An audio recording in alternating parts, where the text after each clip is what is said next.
Biasanya kita akan mudah menemukan pohon Kamboja di area pemakaman. Selain meneduhkan, bunga Kamboja juga memiliki wangi yang khas. Namun, temuan warga Lauleng di Parepare, Sulawesi Selatan membuat heboh. Mereka mendapati 3 batang bunga bangkai yang tumbuh di area pemakaman umum. Padahal daerah tersebut diyakini bukan tempat habitat bunga tersebut tumbuh. Bunga langka ini ditemukan warga saat mencari burung di area makam.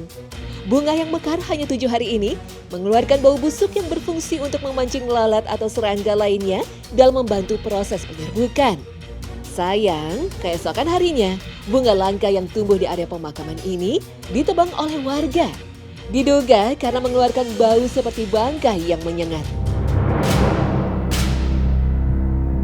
Masyarakat di tanah air memang sensitif dengan bau-bau busuk.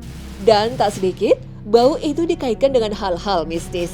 Apalagi jika sumber bau itu berada di kuburan, tentu akan semakin beraroma horor. Sebagian masyarakat bahkan sudah menandai ada bau-bau tertentu yang menjadi tanda adanya makhluk halus tertentu. Misalnya, tak sedikit mitos yang berkembang jika ada bau pandan yang datang dan hilang secara tiba-tiba, menandakan adanya makhluk gaib berwujud siluman kelelawar.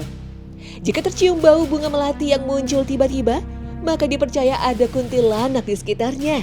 Sama halnya dengan bau kentang busuk atau bakaran ubi yang dianggap menandakan adanya makhluk genderuwo. Apakah memang bau tak sedap itu bisa menandakan keberadaan makhluk halus? Boleh jadi itu benar, karena memang bangsa jin itu ada di mana-mana di sekitar kita. Dan keberadaan mereka memang selalu menggoda kita.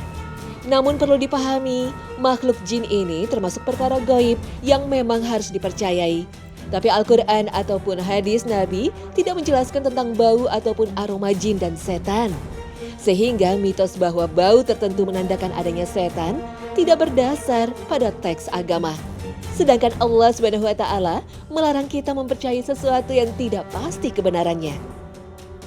Dan janganlah kamu mengikuti apa yang kamu tidak mempunyai pengetahuan tentangnya. Sesungguhnya pendengaran, penglihatan, dan hati, semuanya itu akan diminta pertanggungjawabannya. Quran Surah Al-Isra ayat 36. Pada awalnya, makhluk halus itulah yang sebenarnya takut pada manusia.